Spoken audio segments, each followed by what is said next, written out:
Assalamualaikum warahmatullahi wabarakatuh. Hai Sobat Rupiah, kembali lagi di podcast Ngabibita, Ngabincang Bank Indonesia Tasikmalaya. Tentunya kita juga ngebincang tentang ekonomi ya yang sehari-hari dan juga terkait juga tentang kehidupan kita sehari-hari supaya ini menjadi hal yang inklusif banget buat teman-teman ya, buat Sobat Rupiah, buat Sobat Ngabibita. Kali ini ya di podcast kali ini kita akan ngebincang terkait pembiayaan perbankan syariah untuk UMKM. Nah, jadi mungkin kita akan bicara lebih jauh dan sekarang kita udah hadir di sini. Ada Bapak Yasin. Selamat sore Pak Yasin. Selamat sore Mas Julius. Iya, Pak Yasin ini dari MES ya Pak ya? Masyarakat Ekonomi Syariah Tasikmalaya. Ekonomi Syariah Tasikmalaya. Dan juga kita kehadiran dari BSI area Cirebon. Selamat sore Pak Rizwan. Selamat sore Pak Julius. Assalamualaikum Pak Yasin. Waalaikumsalam warahmatullahi Pak Rizwan. Gimana kabarnya Bapak-bapak nih? Alhamdulillah. Alhamdulillah. Di kota Tasik Cirebon apakah hujan juga Pak? Di Cirebon berbanding terbalik Pak dengan Tasik ya. Kalau jam segini biasanya Tasik diguyur hujan ya. Betul. Sekarang kalau Cirebon panas-panasnya Pak. Hanya jam segini ya. Iya betul. Ya ini jadi dari Cirebon sudah datang jauh Pak lewat virtual ini. Betul. Kita akan ngebincang terkait produk perbankan syariah tadi untuk UMKM.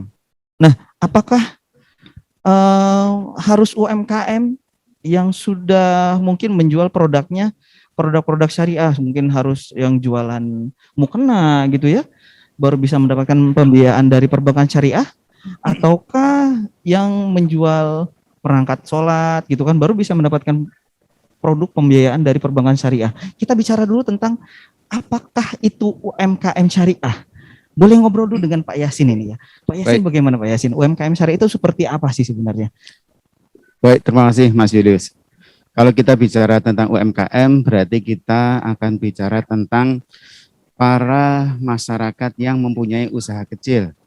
Apakah itu warungan, apakah itu kelontong, rumah makan, bahkan kalau di Tasik kan terkenal dengan yang suka jajan cilok. Suka cilok, seblak, bakso gitu ya. Mereka bisa kita sebut sebagai pelaku UMKM. Nah, apakah UMKM ini udah syariah? Seperti tadi disampaikan sama Mas Julius, apakah yang sore itu harus jualan jilbab, minyak wangi, terus apa nih tasbih gitu ya? Enggak juga. Atau yang harus punya produk halal? Betul. Nah, semua yang mengikuti muamalah secara syar'i harus halalan thayyiban. Gitu. Siapapun orangnya, walaupun maaf non muslim, berarti dia sudah melakukan perdagangan secara syariah. Oh, ya. Jadi sebenarnya syariah itu muamalahnya ya Pak ya. Betul. Dan juga inklusif sekali ya. Jadi walaupun non muslim tapi menjalankan mungkin usahanya ada mengikut sertakan tadi label halal. Betul. Itu juga bisa dikatakan sebagai UMKM syariah ya. Syariah. Selama usahanya memang dilakukan secara muamalah syariah tadi. Betul. Luar biasa. Karena contoh kecilnya gini. Kalau Mas Julius, maaf, seorang pedagang telur, kemudian Mas Julius memisahkan mana yang telur yang sudah busuk, mana telur yang masih bagus untuk dijual, sehingga pada saat ada pembeli disampaikan, maaf, ini telur rusak, ini telur yang bagus, silakan Anda pilih yang ini. Nah, itu sudah sangat syar'i sekali. Oh gitu Pak. Apalagi kalau misalkan gini ya Pak ya, kadang ini telur lagi nih jadinya. Jadi kalau misalkan telur itu ada juga yang pecah-pecah, dipilihin juga, dipisahin juga. Betul. Terus dihargai dengan Pak punten ini yang pecah-pecah, harganya agak beda dengan yang kondisinya baik. Itu juga udah muamalah juga Pak. Boleh. Gitu ya. Oke. Jadi semuanya antarodin. Pada saat kita jual beli kedua pihak sepakat, halal. Wah, gitu. Iya. Tidak ada dusta di antara kita ketika transaksinya secara syariah muamalah ya. Jangan sampai Mas Julius beli barang dari saya sampai di rumah ngedumel. Nah, sehingga harta yang saya terima menjadi berkah tidak? Oh iya betul. kebarokahan yang di dalamnya, orang senang, ikhlas, itu lebih mulia daripada kita jual dengan margin yang tinggi tapi tidak berkah. Iya, betul. Jadi kembali lagi emang berkahnya ya Pak ya. Betul. Iya, alhamdulillah lah. Jadi tadi tidak terbatas kepada UMKM yang tadi harus punya usahanya ya, perangkat sholat, itu tidak seperti itu juga ya. Semua usaha. Betul. Berarti sebenarnya semua usaha itu syariah sebenarnya. Betul. Iya, asalkan menerapkan tadi muamalah syariah. Betul. Tadi. Tinggal pelakunya, kan gitu. Apakah dia akan berpelaku secara syar'i atau tidak? Oke. Ya. Bisa jadi barangnya halal, pelakunya tidak syar'i. Contoh Pak. Nah, yang tadi saya sampaikan contohnya lah, maaf. Biasanya yang sering nih, orang jualan jeruk, pas pada saat suruh nyicipin, manis. Pas di kilo ditimbang, dibawa pulang sampai rumah, asam. Oh, langsung di rumah saya langsung bilang asam ini. Gitu. Jadi nggak berkah lagi. Iya, gitu. benar. Nah. Ketipu gitu kan. Berarti itu ya, tadi pelayanannya juga ya termasuk. Betul, dari sisi pelayanan semuanya harus syar'i. Oke. Nah, ketika tadi pelayanannya sudah syariah, terus juga nanti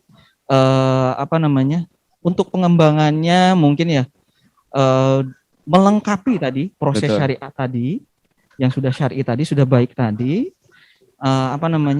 agar terbentuk namanya halal value chain gitu ya mungkin ya Pak ya.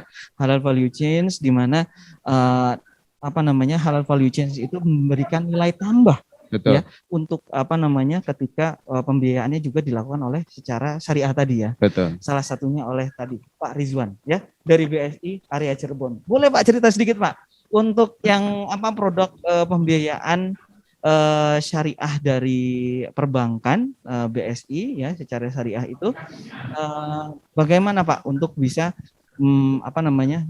menikmatinya seperti itu ya. Apakah tadi memang ada mengeksklusifkan, jadi kalau misalkan ini yang bukan non muslim nggak bisa menikmati atau gimana gitu loh Pak? Enggak harus pakai gamis gitu. Iya, apakah datang itu harus pakai gamis? Kalau nggak pakai gamis jadi ACC sama Pak Rizwan. Nah itu Pak.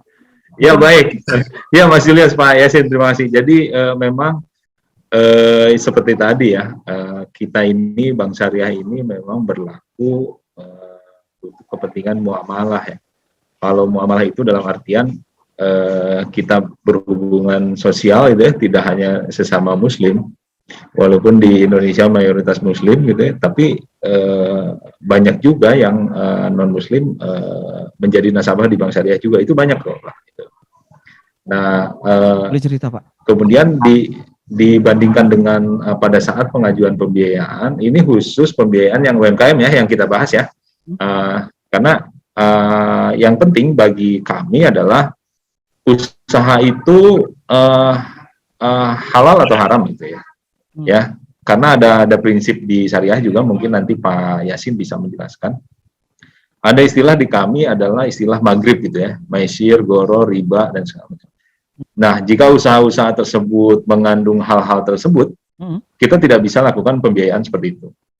Contoh, misalnya ada pembiayaan pabrik alkohol misalnya ya. Itu tidak bisa kita lakukan karena menurut ajaran Islam alkohol itu adalah haram, walaupun hanya sedikit sama sekali lah gitu ya. Itu tidak bisa kita lakukan pemberian pembiayaan. Kemudian ada yang pembiayaannya itu nggak jelas gitu.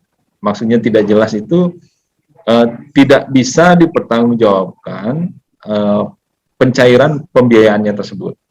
Jadi kan banyak juga ya nasabah-nasabah ya, saya perlu modal kerja gitu ya, 50 juta katakanlah. Tapi pada saat pembiayaan itu cair, yang 50 jutanya ini tidak dipakai untuk modal kerja, tapi misalnya dipakai untuk konsumtif misalnya. Nah, untuk menghindari hal-hal seperti itu, kami ini pada saat pencairan pembiayaan itu, kami minta buktinya Pak. Jadi pada saat OTS, analisa, survei gitu ya, Bapak Ibu ini untuk apa gitu kan? Ini untuk investasi, misalnya saya mau buka cabang warung saya gitu kan. Nanti akan kami minta Pak, warungnya sebelah mana, siapa pembelinya, posisi surat menyuratnya seperti apa, pajak dan segala macam seperti apa. Kemudian proses analisa dan segala macam pada saat pencairan pembiayaan itu nanti tidak bisa dilepas langsung saldonya seluruhnya, Pak. Gitu. Tergantung dari tujuan pembiayaan yang tadi. Kalau misalnya untuk investasi, katakanlah, oh ini uangnya harus langsung segera ditransfer ke penjual misalnya. Itu langsung kita masukkan ke rekening nasabah dan pada saat itu juga sesuai perintah nasabah langsung diberikan ke penjual. Itu, Pak. Nah, kembali lagi masalah tadi segmentasi usaha. Usahanya apa gitu? Apakah yang tadi yang Pak Yasin sampaikan, usaha di kami boleh apa saja bisa kami biayai. Yang penting tidak mengandung unsur yang tadi maghrib itu, Pak. Maisir, ghoror, dan riba. Itu tidak itu. Kemudian kami juga petugas Bank Syariah juga datang ke nasabah, sekarang trendy kok, Pak, gitu ya. Enggak pakai gamis gitu ya, enggak juga. Trendy kok, Pak. Keren-keren lah anak-anak di lapangan juga, walaupun mesti pergi ke pasar segala macam, tapi ya berhubungan seperti biasa lah, bermuamalah dan segala macam, tidak menunjukkan identitasnya lah gitu ya, identitas keagamaan tertentu gitu, misalnya identitas Muslim gitu ya, itu tidak kami tunjukkan, tapi tidak kami larang juga gitu. Tapi kan kami bekerja di perbankan syariah yang memang harus berhubungan muamalah dengan para nasabah. Nah, paling nanti kami akan melihat, kan tadi saya sudah sampaikan usahanya sih apa aja, Pak, gitu. Boleh apa aja. Yang penting tidak mengandung maghrib tadi gitu. Tapi di perjalanannya kan kami mesti analisa dulu, Pak. Misalnya pada saat pandemi kemarin kami tidak bisa memberikan pembiayaan untuk para pedagang makanan yang berada di kantin-kantin sekolah atau enggak di perusahaan-perusahaan, kan itu kan banyak yang WFH, Pak. Iya, betul. Gitu. Itu mungkin kami akan mengurangi ke arah sana. Tapi misalnya ada penjual makanan yang home industry yang di rumah, itu malah bagus karena lewat ojek online itu penjualannya naik drastis, Pak. Iya, betul. Jadi ada perpindahan segmentasi yang kita lakukan pada saat itu. Tapi mudah-mudahan sejalan membaiknya pandemi ini, insya Allah seluruh sektor usaha bisa kita jalankan. Kemudian dari sisi memang pembiayaannya ini memang ada dua, Pak, di kami ini. Yang pertama adalah untuk UMKM itu adalah pembiayaan mikro. Kalau pembiayaan mikro ini maksimal di angka 200 juta, Pak. Nah, kemudian kalau ada lagi pembiayaan yang namanya kur mikro. Kalau kur mikro ini memang pembiayaan program dari pemerintah ya, di bank mana saja ini pasti sama, Pak, gitu ya. Ini dari 10 juta sampai dengan di angka 500 juta. Nah, bedanya apa dong kalau misalnya ini pemerintah, kan ini pembiayaan program pemerintah gitu ya. Bedanya apa dengan bank yang lainnya? Seperti tadi saya sampaikan, Pak, kita ini harus jelas dasarnya gitu ya. Kita harus, misalnya nasabah bilang begini, persediaan saya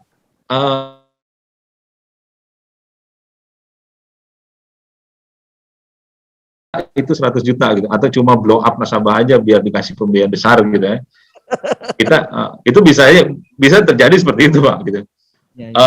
Selain cek ke nasabah juga, kita juga ngecek ke kiri kanannya gitu ya, ini pembiayaan bagus atau enggak, atau enggak ini saya mau beli tanah, Pak, atau mau beli ruko gitu ya, mungkin di blow up kayak kemarin kita sempet ya di daerah mana ya, tapi di daerah Cirebon, harga bangunan 5 juta per meter, kan itu nggak mungkin gitu, Pak.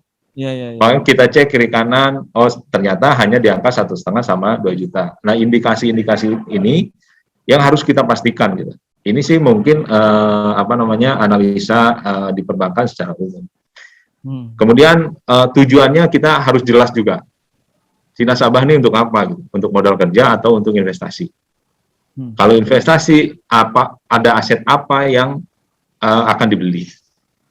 Kemudian apakah sudah cocok si nasabah yang ada sekarang itu menambah asetnya? Kapasitas produksi usahanya itu apakah memang sudah harus menambah aset atau tidak gitu. Intinya sih seperti itu ya. Jadi apa yang disampaikan nasabah, kita analisa, kemudian kita validasi. Kemudian pada saat pencairan pembiayaan, ini untuk modal kerja warung sembako gitu kan, beli minyak goreng, beli apa, segala macam.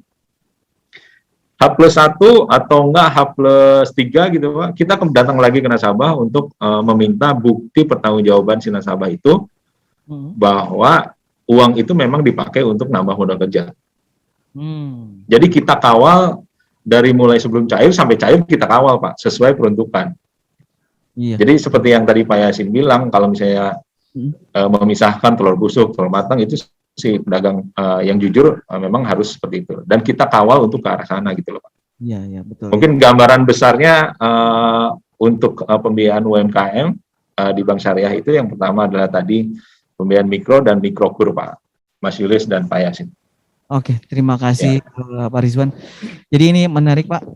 Tadi kalau bisa dikatakan itu harus sesuai dengan tujuannya, harus sesuai dengan kondisi di lapangannya, segala macam. Itu tuh niatnya bagus loh banget, bagus banget sebenarnya. Jadi menyelamatkan nasabah dari kegagalannya gitu. Iya. Nanti kalau misalkan dia bilang, oh stok saya ada 10 juta, tapi sebenarnya cuma 2 juta. Dengan ada pembiayaan seperti itu, nanti mungkin terhambat ketika dia stoknya memang ternyata cuma 2 juta dan nggak bisa ngangsur misalkan. Betul Pak, jadi khawatir over financing Pak nantinya Pak. Betul. Jadi ini pembiayaan yang menarik untuk nanti bisa ditawarkan kepada UMKM. Jadi insya Allah antara nasabah dengan banknya pembiayaan yang memang disepakati secara bersama gitu ya. Jadi memang tadi ada terpenuhi lah unsur-unsur syariahnya tadi itu. Iya. Betul Pak, betul. Nah juga ini yang menariknya juga adalah satu lagi Pak Rizwan, andai Ya. ketika pembiayaannya dicairkan 1 hari 2 hari tidak sesuai Pak ketika penggunaannya. Nah, ini pembinaannya gimana, Pak? Ya kembali lagi, Pak. Memang kita tidak bisa langsung menarik kembali dananya gitu ya, itu pada saat itu juga, gitu ya. Karena udah dicairkan, Pak, udah belanja segala macam. Cuma memang nanti akan kita edukasi biar si nasabahnya itu kalau kita menjalani segala sesuatu dengan jujur ya, apa yang dikatakan, apa yang dilaksanakan, insya Allah nanti usahanya juga akan berkah. Biasanya kalau nasabah sudah niatnya dari awal agak aneh-aneh juga, kita juga pada saat datang agak aneh-aneh juga gitu Pak. makanya pada saat ngobrol di awal itu kita gali Pak. Kalau saya misalnya begini Pak, saya ngobrol dengan nasabah gitu ya. Nah mungkin teman saya yang nggak ikutan ngobrol ya mungkin dia mencari informasi kiri kanan gitu ya. Apakah memang bagus atau enggak si nasabah tersebut gitu. Itu kalau dari informasi informal lah gitu ya, kita cari seperti itu. Kalau dari informasi yang normalnya gitu ya, kan kita lihat BI checking, tanggal angsuran dan segala macam. Biasanya Pak, kalau nasabahnya tanggal jatuh tempo tanggal 25, tapi biasanya tanggal 20 dia udah standby uangnya, itu udah bagus banget nasabah. Biasanya seperti itu Pak. Iya, betul. Dan nasabah yang tidak ditagih oleh bank itu biasanya bagus Pak. tapi kalau akhir bulan orang banknya datang ke nasabah, nah itu ada apa dengan usaha nasabah gitu loh Pak. Ada apa denganmu ya? Iya. Aneh gitu Pak, aneh buat kami aneh. Oh kok ini nasabah ini biasanya lancar nggak usah ditagih gitu ya. Tiba-tiba bulan ini nongol, nah berarti ada apa? Oh ternyata begitu kita datangin ada orang tuanya sakit atau apa anaknya pergi kemana gitu segala macam. Dan memang nanti ada kita juga diwajibkan Pak monitoring sebulan sekali itu minimal dikunjungin Pak. Kalau nasabah-nasabah mikro tuh Pak, itu dikunjungin. Kalau misalnya ada di pasar, kita datengin aja. Apakah hari Sabtu, hari Minggu pada saat kita belanja dengan keluarga ya kita datengin aja. Tapi tetap bayar Pak. Tidak gratis walaupun mentang-mentang dia nasabah gitu. Nggak gitu. Kebangetan ya. Iya. Iya, masa ada pembiayaan tanpa angsuran ya kan? Iya, betul, betul. Pembiayaan tanpa anggunan masih ada. Masih ada, ya, betul. Betul. Iya, iya, iya. Ya, tapi kan juga ternyata ada juga ya solusi-solusi untuk dispensasi juga ada ya Pak. Misalnya kalau dalam masa pandemi tadi, mungkin juga kalau ternyata emang ada ke apa namanya hambatan ya dalam pembiayaannya, mungkin tadi yang keluarganya atau ada musibah apa dan segala macam itu juga masih bisa di musyawarahkan ya gitu Pak ya. Betul, betul Pak, betul. Bisa ditolerir ya. Jadi nggak mesti harus nunggu dia call 3 dulu baru kita negosiasi. Ya gitu kan Pak? Oh ya, kalau dari sisi perbankan kan nilai kita harus bagus Pak. Iya betul. Jangankan nunggu call 3 ya, dia telat 1 hari aja kita udah deg-degan nih, bayar nggak gitu ya. Nanti nilai kita jelek Pak di mata otoritas keuangan. Iya betul Pak. Maklum Pak. Jadi saya juga udah pernah Pak ngumpulin angsuran. Jadi Pak Yasin, saya kan dulu pernah di Mikro Mandiri Pak. Betul. Oh gitu ya. Iya Pak, di UMM saya. Oh iya. Jadi ngumpulin nasabah yang belum ngangsur sampai dengan akhir bulan kita calling, terus kita jemput uangnya dan kita setorkan lewat ATM setor, masukin rekening saya, langsung transfer ke rekening beliau. Masya Allah. Karena memang kan kita rapot pengennya bagus terus ya Pak ya. Ya betul. Gitu. Ya, dan ini berhubungan juga loh Pak dengan Bank Syariah hal-hal kayak gini Pak. Jadi begini. Mungkin nanti Pak Yasin bisa menjelaskan secara syariah, saya gambaran aja. Kan ada yang begini Pak, nasabah begitu ditagih gitu ya. Jadi kok BSI rewel banget sih, nah kenapa sih nagih-nagih orang cuma angsuran cuma 1 juta 2 juta gitu ya. Tapi yang perlu dipahami oleh masyarakat adalah gini, kenapa kita harus menagih nasabah-nasabah yang pasdu? Secara logika, kalau misalnya banyak nasabah-nasabah yang lancar, otomatis margin kami juga besar, Pak. Ya, betul.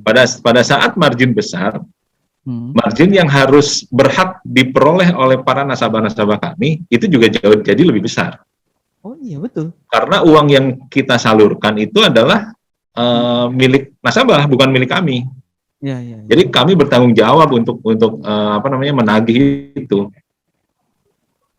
Jadi kalau misalnya ada kolektibilitasnya jelek gitu ya, bukan semata-mata hanya keuntungan margin rupiah yang kami dapatkan, tapi di situ adalah kami harus mengembalikan bagi hasil usaha kami ke para nasabah yang menyimpan dananya. Kan nasabah yang menyimpan dananya itu di awal kan sudah state ibu nanti di Bank Syariah bagi hasil per bulannya nisbahnya misalnya 5545 gitu kan. Nah pada saat itu kan kita harus mengembalikan membayar bagi hasil kepada nasabah. Kalau margin kami besar, otomatis bagi hasil ke nasabah juga besar. Yang nasabah-nasabah fundingnya juga itu nanti akan berbondong-bondong kembali lagi ke di BSI ini besar nih bagi hasilnya gitu. Nah itu Pak, jadi yang mesti kita pahami juga nasabah kami juga perlu paham juga mengenai hal itu. Bukan semata-mata kami menagih, membayar angsuran, kemudian mendapatkan margin. Nah itu mungkin Pak Yasin bisa menjelaskan Pak dari sisi syariahnya itu Pak.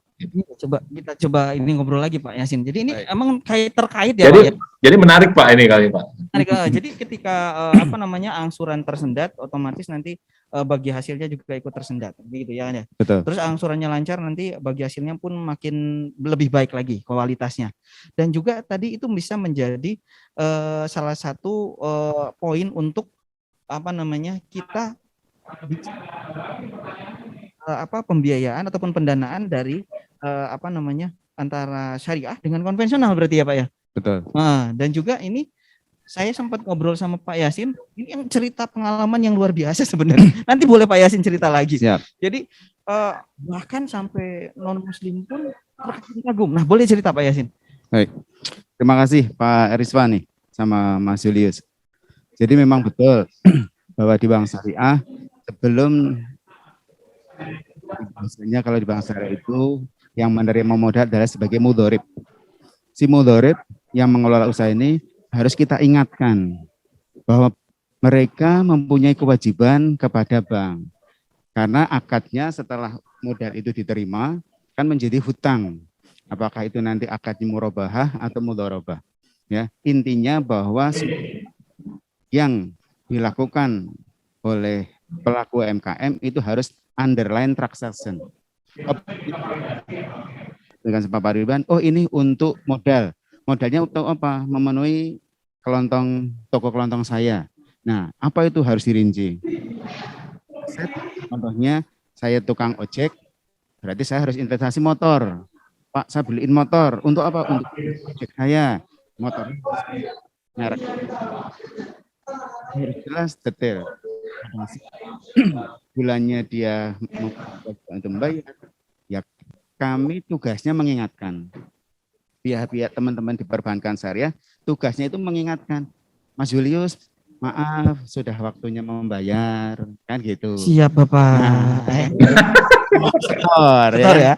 Nah, siap. Jika Mas Julius lainnya itu sama sepaham, otomatis pendapatan dari bank syariah, dari margin ataupun nanti mudharabahnya bagi hasil dari mudharib terkumpul. Karena ini itu adalah bagian yang akan kita salurkan lagi kepada nasabah yang memiliki dananya di bank syariah. Semakin besar mudharibnya empatnya, berarti pendapatan ini bisa kami, istilahnya teman-teman perbankan syariah ini bisa langsung disalurkan, diberikan sesuai haknya juga, gitu. Sehingga yang pernah saya sampaikan, maaf Pak Rizwan, kebetulan saya alumni dari perbankan syariah ya. Oh, iya Pak. Sudah lama berarti ya Pak ya? Jadi ini menarik ini Pak ya. Jadi pengalaman saya waktu kebetulan sekarang sudah bergabung dengan Bank Syariah Indonesia di BNI Syariah. Kebetulan saya di cabang Jakarta Utara, Kelapa Gading. Ya. Maaf, masyarakat sekitar itu adalah non-Muslim, gitu. Tapi alhasil setelah mereka taunya BNI. Ya BNI ya. Karena kita BNI Syariah. Maaf, kita cerita Bang, nggak apa-apa ya Pak Rizwan ya. Sejarah ya. Jadi mereka masuk. Setelah masuk, saya mau nabung. Ini kan BNI. Oh iya, kami BNI Syariah. Loh, ada syariah apa ini? Mereka kan akan bertanya-tanya, apa bedanya BNI dengan BNI Syariah? Iya. Nah, yang unik, nah ini saya sampaikan, ini pasti di kantornya Pak Rizwan pasti ada.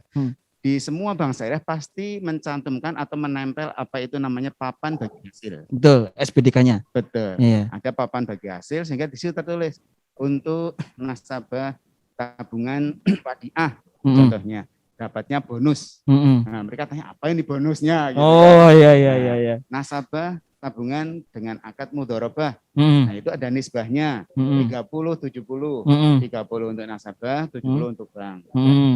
Yang menarik lagi, nasabah deposan. Oh, ya. 1 bulan, katakanlah 40-60.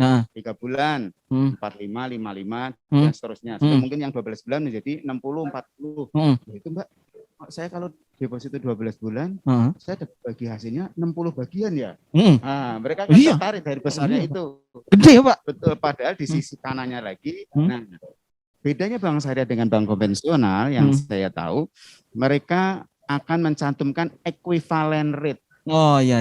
Betul, kalau di bank konvensional jelas, Mas Julius naruh uang 100 juta, dapat bunganya 5% per tahun. Ya kan, per annum. Per annum. Gitu kan. Nah, kalau di bank syariah enggak ada. Kalau ditanya, terus bunganya berapa ini? Karena non muslim. Iya. Pak maaf, di kami enggak ada bunga. Yang ada adalah bagi hasil. Loh, berapa bagi hasilnya?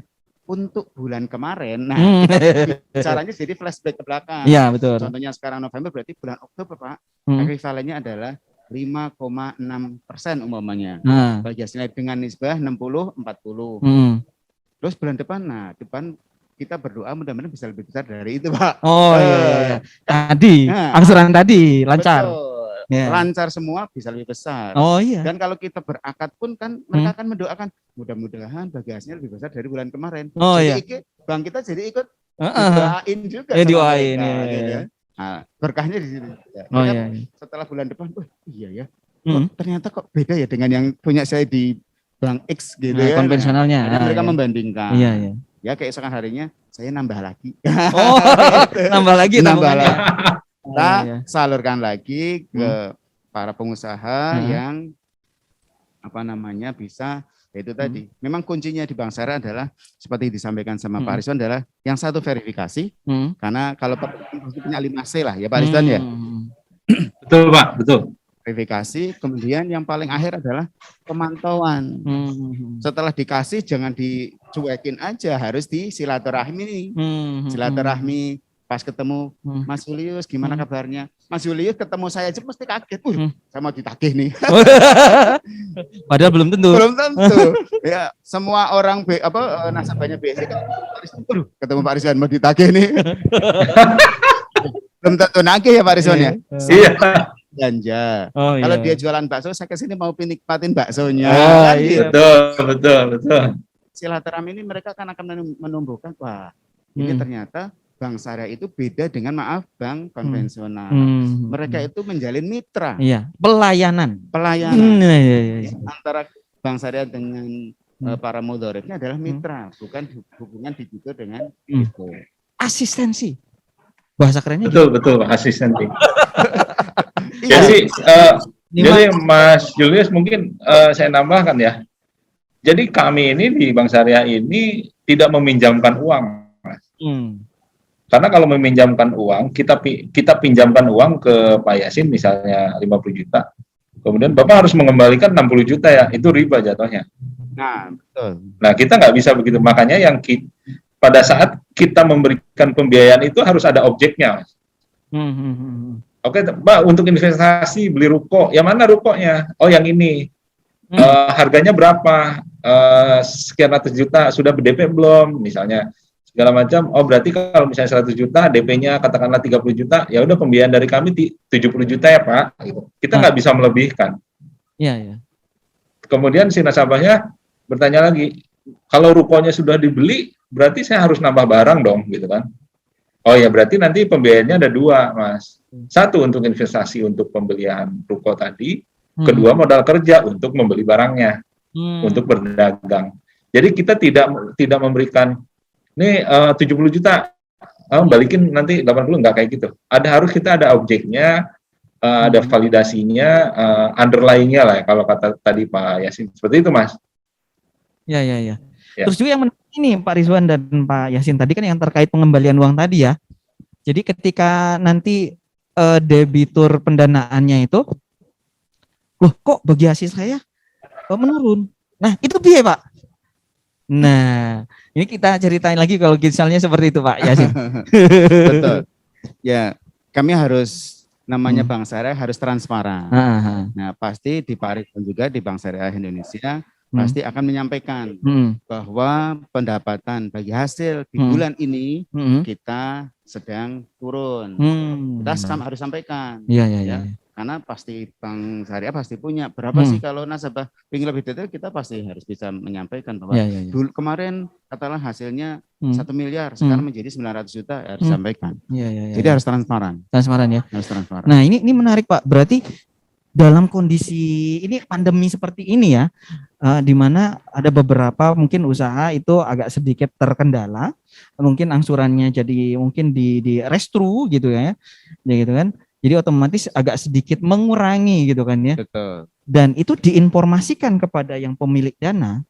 Nah mungkin aja kalau pemilik dana, ini siapa aja sih yang minjem ke Bank Syariah, ke BSI, tak coba lihat-lihat. Ini sih daerah marketing saya. Tak coba masukin ini ada nih membantu untuk penjualan di sana. Bisa jadi kayak gitu juga Pak ya? Bisa. Iya, jadi muamalahnya jalan banget ya. Karena mitra tadi ya. Betul. Dikasih tahu kita boleh membantu jualan. Iya. Boleh. Jadi membantu ekosistem yang di bawah. Betul. Agar yang ekosistem yang atas tumbuh. Iya. Betul. Sama ya Pak ya? Iya. Betul. Tumbuh yang atas. Betul. Ya gitu ya. Ini muamalah banget ya. Jadi sobat Ngawi kita, jadi tadi kita udah coba bicarakan dari tadi mulai dari UMKM-nya, terus juga pembiayaannya. Ini syariah banget ketika tadi yang perbedaannya adalah ternyata nasabah pendanaan, kalau misalkan kita berikan informasi yang seperti itu dan beliau juga bisa memberikan stimulus juga kepada yang memberikan kredit, misalkan mendatangkan, mempromosikan dan segala macam, ini bisa saling menguntungkan. Jadi ketika ada pertemuan antara pemberi dana dengan penerima kredit tadi ya, jadi sehingga nisbah ataupun keunggulan dan juga profit dari didapatkan oleh bagi masing-masing nasabah juga akan meningkat ya, seperti itu. Iya, betul. Antara perbankan syariah dengan UMKM, sebenarnya UMKM-nya mau UMKM jadinya sebenarnya Pak ya, dan juga UMKM-nya adalah UMKM yang punya muamalah syariah tadi ya, yang niatnya memang baik. Ini luar biasa sekali Pak Rizwan dan Pak Yasin, obrolan kita sore hari ini sangat lengkap sekali kalau menurut saya. Jadi saya ini juga sebagai saya sendiri menambah insight saya lagi. Jadi ketika kalau dalam satu ekosistem gitu ya terkena pandemi, kita sektor atas pendapatannya menurun gitu kan ya, karena sektor bawahnya juga kemampuannya juga terkuras atau berkurang. Betul. Nah, jadi sektor atasnya itu perlu mendorong sektor bawah agar yang atas juga mendapatkan hasilnya. Saling sinergi. Betul. Luar biasa. Ya, betul Mas Julius, betul banget itu yang barusan disampaikan itu. Pak Rizwan, ada ini sebelum kita menutup sesi kita sore hari ini, kira-kira ada pesan yang ingin disampaikan mungkin Pak Rizwan? Jadi mungkin yang pertama pada saat kita misalnya datang survei gitu ya ke nasabah, banyak banget mungkin ya kita minta ke nasabah gitu ya. Entah itu nota, entah itu faktur, bukti transfer, mutasi. Karena memang semata-mata kita ingin meyakinkan yang pertama adalah kelayakan, apakah nasabah ini layak diberikan pembiayaan atau tidak. Soalnya kadang juga nasabah ngomongnya perlu modal kerja. Begitu kita hitung-hitung sebenarnya nggak perlu modal kerja. Tapi setelah kami korek-korek, oh ternyata nasabah ini mau membeli aset, mau membuka cabang gitu loh. Karena pada saat kita khawatir, pada saat memberikan pembiayaannya itu melenceng dari tujuannya. Karena nanti Mas Julius, berhubungan dengan akad pembiayaan dan segala macamnya. Jadi kalau misalnya akad pembiayaannya modal kerja, taunya uangnya dipakai untuk investasi, kan itu melanggar akad. Tidak akad. Melanggar perjanjian gitu kan. Ngomongnya A, jadinya B, ya itu nggak bisa seperti itu. Walaupun katakanlah si nasabahnya lancar dan segala macam. Jadi hal seperti itu yang mungkin kita bisa nambah literasi kepada nasabah. Ya. Kemudian di Bank Syariah Indonesia, di seluruh Indonesia sebetulnya sekarang memang bergerak untuk pembiayaan pelaku UMKM. Jadi Sobat Rupiah ya bisa mendekat ke seluruh Bank Syariah Indonesia dimanapun ya. Kalau di Tasikmalaya itu kami itu dari mulai Ciawi sampai dengan Banjar Patroman kita ada Pak di sana. Jadi bisa datang ke ke cabang-cabang terdekat kami, dan insya Allah akan kami layani ya dengan cepat gitu ya, karena sekarang proses pembiayaan serba digital Pak. Ya, serba digital. Bisa jadi pada saat kunjungan pertama datang ngobrol-ngobrol, kita lakukan BI checking dan segala macam, ternyata nasabah karakternya jelek, pada saat itu juga kita bisa putuskan bahwa nasabah tidak bisa menerima pembiayaan. Itu bisa jadi seperti itu, Pak. Jadi serba digital, serba cepat gitu ya. Kemudian silakan datang ke seluruh cabang kami di wilayah Tasik Raya gitu ya. Kalau di Cirebon sih dari mulai Indramayu Patrol ya sampai Ciledug itu juga bisa datang. Dan pembiayaannya kalau khusus UMKM itu maksimal di angka 500 juta. Insya Allah akan kami layani dengan baik. Kami akan terbuka, tidak ada yang disembunyikan dari kami, dan kami juga menginginkan nasabah-nasabah juga terbuka gitu ya dengan kebutuhan yang diinginkan. Demikian mungkin Mas Yudus yang bisa saya sampaikan ya. Mudah-mudahan literasi seperti ini bisa menambah ilmu pengetahuan kita ya. Amin, amin. Nah, ya. Ya. Atur nuhun Pak Rizwan, udah jauh-jauh dari Cirebon ya. Terima kasih, terima kasih. Sebetulnya kemarin saya ada di Tasik loh, Mas. Oh gitu? Cuma karena infonya ini baru tadi siang dan memang jadwal saya hari ini di Cirebon gitu ya. Kalau misalnya saya masih di Tasik, ya bisa berangkat juga itu. Iya Pak, ngopi Pak di sini Pak. Iya. Iya Pak Rizwan. Siap nanti kalau suatu saat saya ke Tasik lah, kita kontak-kontak lah. Harus main ke Mes Tasik dan ke Bank Indonesia. Ya insya Allah Pak Yasin. Siap. Gimana Pak Yasin kalau untuk tadi secara keseluruhan untuk pembiayaan syariah tadi ini untuk mengedukasi masyarakat dalam mendorong dan juga mendukung atau juga mengembangkan ekonomi syariah di Tasikmalaya Pak. Mangga mungkin Pak bisa disampaikan. Terima kasih Mas Julius, Pak Rizwan. Ini menjadi jargonnya masyarakat ekonomi syariah, terutama di kantor pusat. Kita punya jargon itu yang gelap, yang sulit kita mudahkan, yang gelap kita terangi. Oh gitu. Nah, artinya apa? Karena masyarakat ekonomi syariah ke depan itu mudah-mudahan dapat memberikan edukasi, literasi ya kepada semua masyarakat di seluruh Indonesia agar mereka melek tentang ekonomi syariah. Betul. Gitu, ya. Kalau yang tadi yang sulit kita mudahkan, artinya bagi para pelaku UMKM itu membutuhkan edukasi kita, literasi mereka. Pak, saya sebetulnya usahanya ini Pak, gini maju. Tenang. Bank Syariah Indonesia bisa membantu untuk mengembangkan usaha Anda. Gitu ya Pak. Nah, sehingga pada saat mereka tadinya kan nggak tahu ilmunya, nanti takutnya kalau masuk ke sana salah. Takutnya nanti terjadi yang maghrib tadi. Sehingga dengan literasi edukasi kita dari masyarakat Indonesia, mereka juga yang tadinya gelap menjadi terang benderang, tambahan ilmu. Oh ternyata perbankan syariah itu bukan suatu momok yang menakutkan, karena bank syariah ini adalah mitra. Jadi jangan khawatir, jangan takut, silakan datang tadi untuk contohnya. Jadi maaf, kebetulan di sini ada Bank Syariah Indonesia, karena kebetulan Bank Syariah kan tidak hanya Bank Syariah Indonesia saja. Betul. Jadi semua bank syariah bisa melayani mikro. Iya. Apalagi Bank Syariah Indonesia yang notabene, maaf, kebetulan ada BRI Syariah itu kan mikronya kemana-mana ya Pak Rizwan ya. Betul. Wah ini jaringannya luas banget. Betul Pak, betul. Saya tadi dari Ngawi sampai Banjar Patroman. Wah ini dahsyat sekali. Ini bisa menjadi bagian dari kami untuk edukasi ke masyarakat bahwa jika para masyarakat usaha kecil membutuhkan modal, jangan sungkan-sungkan untuk datang ke bank syariah. Jadi takutnya malah tambahan lagi sedikit. Sekarang ini terus terang Bank Indonesia dan kami kemarin ada kegiatan juga dengan Bank Indonesia itu memberantas rentenir. Iya Pak, betul. Gimana Pak? Cerita boleh. Ternyata rentenir ini polanya lebih dahsyat lagi.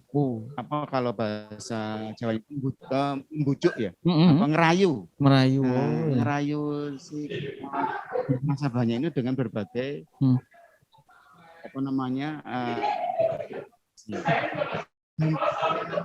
dibandingkan ini dengan digitalnya sehari ngajuit besok udah langsung cair.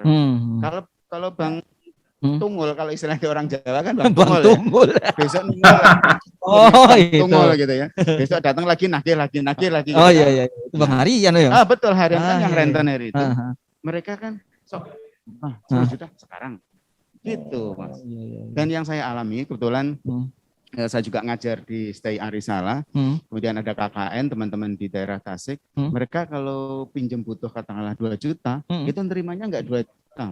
Oh gitu, berapa Pak? Iya, karena kalau kan beda ya. Kita bicara dengan bank syariah kan bank syariah jelas underline transaksinya. Kalau rentenir kamu butuh uang berapa saya kasih. Minta 2 juta dikasihnya berapa tuh Pak? Berapa? Dikasihnya 1.800.000. 200 apa Pak? Buat administrasi. Wah. Administrasi. Nah itu. 0,8 kembaliinnya 3 juta. Oh. Kan Ya, udah Nah, dikurangin. Itu Nambah lagi. Itulah yang namanya iya. ada Itu yang tadi saya bilang, Pak. Kita itu tidak meminjamkan uang. betul. Ya, itu betul, Pak. Itu betul, Pak Yasin. Itu Nah, kejadian banyak. Bank Syariah. Nah, Oke. ini yang menjadi edukasi kami karena kebetulan saya Hmm. di Masyarakat Indonesia Syariah, Mm-mm. saya ngajar juga Mm-mm. teman-teman mahasiswa pas KKN ketemu yang demikian, Mm-mm. ya kita harus sosialis, harus kita sampaikan. Iya, iya. Kan sudah jelas nasnya, sampaikanlah walaupun satu ayat. Ya. Sok pokoknya saya harus memberantas rentenir, Hmm. kita sampaikan. Mm-mm. Alhamdulillah di beberapa tempat mana mahasiswa KKN kita bisa namanya Bank Sampah.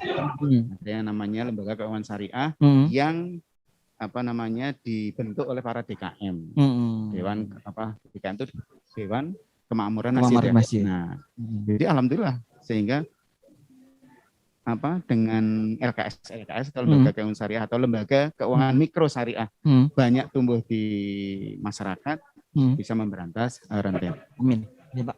Ya, ini juga nanti kalau misalkan pembiayaan syariah ada juga UMKM tadi melakukan dengan secara syariah, memunculkan namanya halal value chain. Betul. Nah, nilai tambahnya luar biasa tadi yang saya sampaikan adalah ini peluangnya untuk meningkatkan penjualan kita keluar ya, untuk ekspor. Jadi untuk negara-negara yang memang membutuhkan produk-produk yang sifatnya adalah untuk masyarakat muslim, itu penerimaannya sangat luar biasa ya Pak ya.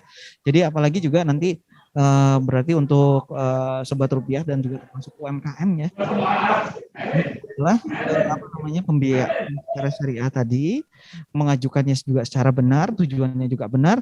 Nah, antara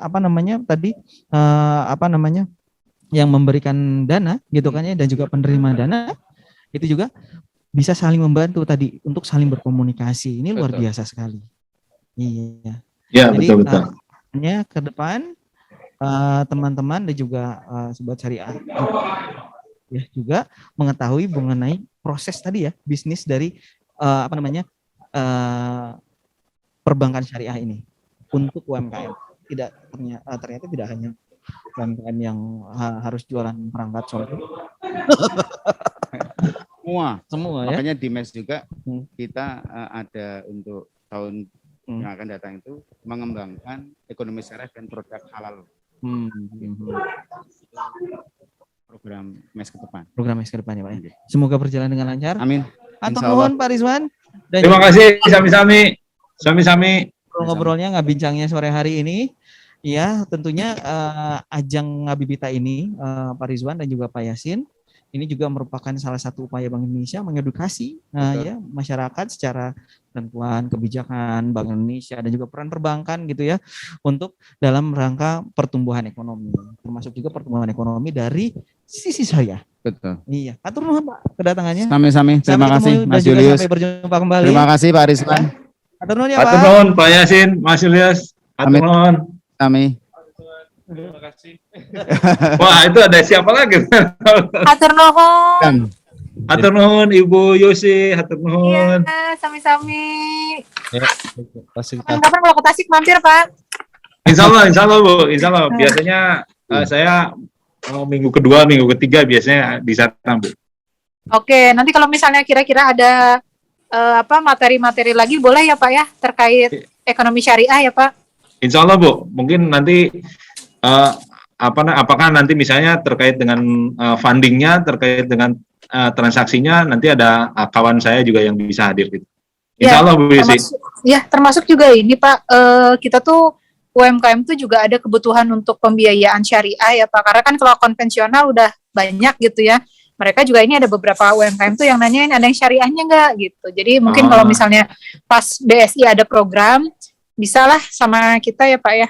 Insya Allah hari ini kami dengan BI Cirebon hari ini acara terakhir ya untuk UMKM di Cirebon. Chef ya. Ya, chef betul ya Bu, betul. Dan kami juga hadir di sana Bu. Ya, siap. Boleh lah sekalian yang Priangan Timur ya Pak ya. Insya Allah Bu, siap. Mangga. Cara saya. Nuhun Pak. Sami-sami Bu. Bentuknya Mbak sama Yusi. ini. Ya, Pak Yasin, makasih. Sami-sami punten. Nanti mohon kalau kita hubungi lagi sediaannya aja Kang Ridwan. Oh, siap, Pak. Siap, insya Allah. Nanti di kontak aja, Pak. Oh, siap. Ya. Izin pamit ya. Ya, terima kasih sama-sama Assalamualaikum. Bu Yusi, Pak Yasin, Mas Julius. Izin pamit, Pak. Assalamualaikum. Waalaikumsalam. Waalaikumsalam.